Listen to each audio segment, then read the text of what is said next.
বাউল শিল্পী আবুল সরকার গান বলতে গিয়ে আল্লাহকে নিয়ে কটূক্তি করেছে। এই সম্পর্কে যদি কিছু বলতেন। অশিক্ষিত মূর্খ, যাদের জ্ঞান নাই, যারা ইসলামের সত্যিকার এবং বাস্তবতা সম্পর্কে জানে না, তারাই এই সমস্ত ভ্রান্ত মতবাদে বিশ্বাস করতে পারে।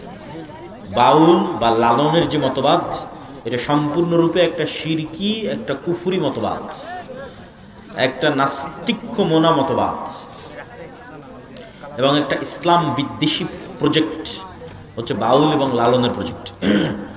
দুঃখজনক হলেও সত্য যে ইউনূস সরকারের অনেক কাজ ভালো হলেও এই সরকার লালনবাদকে অনেক প্রমোট করার চেষ্টা করেছে। কেননা এই সরকারের উপদেষ্টাগুলোর মধ্যে এক দুইজন উপদেষ্টা আছে যারা হচ্ছে লালন মতবাদে বিশ্বাসী। এই লালন মতবাদে বিশ্বাসী উপদেষ্টাগুলোর কারণেই এই লালন মতবাদের এই বাউলরা এত বেশি আস্কারা পেয়েছে, এত বড় স্পর্ধা দেখিয়েছে যে বাংলাদেশের মাটিতে বসে আল্লাহ এবং রাসূল সাল্লাল্লাহু আলাইহি ওয়াসাল্লামের নামে, কোরআনের নামে, সূরা নাসের নামে, কোরআনের বিভিন্ন আয়াত এবং বাক্যের নামে চরম ধৃষ্টতাপূর্ণ বিকৃতি করার সাহস করেছে।